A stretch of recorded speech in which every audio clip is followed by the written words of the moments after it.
আসসালামু আলাইকুম, সবাই কেমন আছেন? অবশ্যই ভালো আছেন।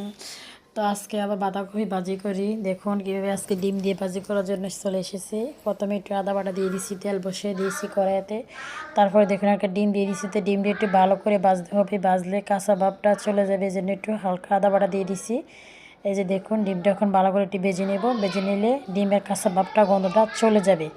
তো এটা দেখুন ভাজাটা ফ্রাই আমার হয়ে গেছে। দেখুন কড়াইতে বসাতে আজকে পাতাকপি, আলু, টমেটো, কাঁচামরিচ, পেঁয়াজ সব একসাথে কুটে ভালো করে ধুয়ে আমি রেখে দিয়েছি পানিটা জ্বরার জন্য। এটা দেখুন এখন এটা ভাজা হয়ে গেছে। এখন আমি দেখুন পাতাকপিগুলো, কে কী বলেন, অনেকে পাতাকপি অনেকে বাঁধাকপি, শীতকালে কিন্তু আমার থেকে অনেক ভালো লাগে। কেন ভালো লাগে জানেন? শীতকালে আপনার অনেক সবজি পাওয়া যায়, নিজের মন মতন সবজিগুলো রান্না করে খাওয়া যায়। তো দেখুন বাঁধাকপি, আলু, পেঁয়াজ, কাঁচামরিচ, টমেটো সব দিয়ে দিছি, হলুদ মরিচ যা লাগে সব দিয়ে দিছি। তারপরে দেখুন আমার ভাজিটা ফ্রাই হয়ে গেছে। এখন দেখুন ধনেপাতা দিয়ে দিছি। এখন এটা একটু নাড়া দিয়ে উঠে নেব। আর আমার থেকে শীতকালটা অনেক ভালো লাগে, সবজি পাওয়া যায়, সব কিছু পাওয়া যায়, এই জন্য অনেক সবজি। তো আমার ভাজিটা কেমন হয়েছে, আর আপনারা কে কে পাতাকপি দিয়ে ডিম দিয়ে ভাজি দিয়ে খাওয়ার জন্য ভালো লাগে? আমার তো অনেক ভালো লাগে, কমেন্টে জানাবেন। সবাই ভালো থাকবেন।